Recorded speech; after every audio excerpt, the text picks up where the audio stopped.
and what hopefully can be achieved this year in Sharm el-Sheikh in Egypt. So the facts. This heartbreaking scene is repeated all across Amboseli National Park. Everywhere you look, dead or dying animals. The drought raving this region has spared few.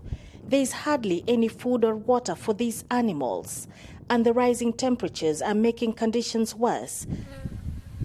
As the world grapples with the climate crisis, community rangers here are seeing a situation never witnessed before. Yes, we are cattle herders, and that is what we depend for food. But what pains us most is a drought whereby elephants are dying and giraffes. So those are animals that don't easily die. The smell is pungent. Scavengers are on a feeding frenzy. Right before our eyes, a majestic elephant dies. Residents here say scenes like these are a daily occurrence. The people here have a deep emotion connection to these animals, and their deaths is very distressing. The connection we have with these wild animals, knowing that God allocated them in our land. Since time immemorial, we have been living with them peacefully, harmoniously, coexistence with our animals.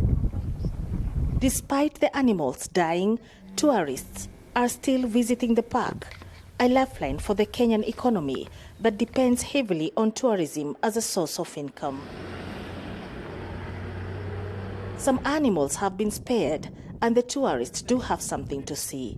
The thought will turn on how to keep these animals going and protect the delicate balance. The issue here is the planning. Have we planned ourselves for the rains? Have we paddocked our areas so that we have enough grass? When this rain cannot continue, we can have some grass to take us the next 3-4 weeks as we wait for the longer rains in March, April. As government releases its statistics on the effects of drought on wildlife in national parks and game reserves, this is the picture of what is happening in the national parks.